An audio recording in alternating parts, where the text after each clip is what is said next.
Bilang tugon sa pangako ni Pangulong Ferdinand R. Marcos Jr. para sa dekalidad at abot kayang bigas, inulunsad na rin sa Baguio City ang Benteng Bigas Meron na program para sa vulnerable sector.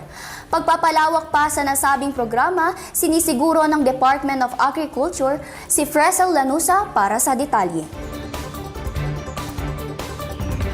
Inulunsad ng Department of Agriculture ang Benteng Bigas Meron na program sa Baguio City nitong July 16 sa Kadiwa Store sa Gisad, Baguio City.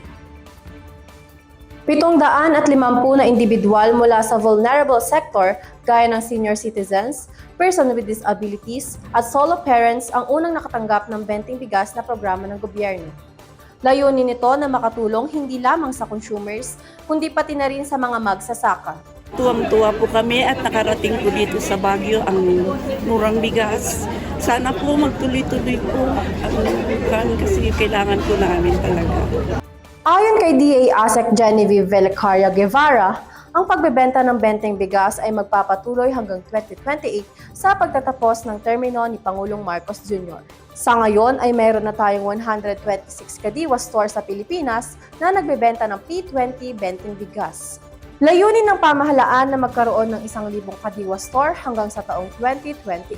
Hindi daw pwedeng mangyari na makapagbenta tayo ng P20.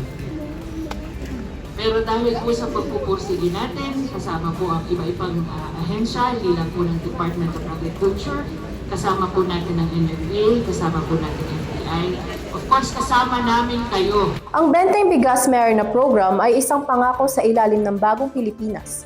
Katuwang din dito ang Department of Labor and Employment para sa minimum wage earner at Department of Social Welfare and Development para sa electronic benefit transfer cards sa ilalim ng Walang Gutom program. Ang National Food Authority ang siyang bibili ng palay direkta sa mga magsasaka at ang Food Terminal Incorporated ang siyang magbebenta.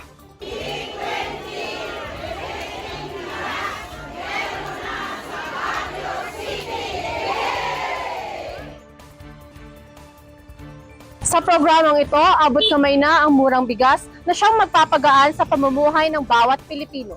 Ako si Fresel Jane Lanuza, PIA-TSU intern para sa PIA News, Cordillera.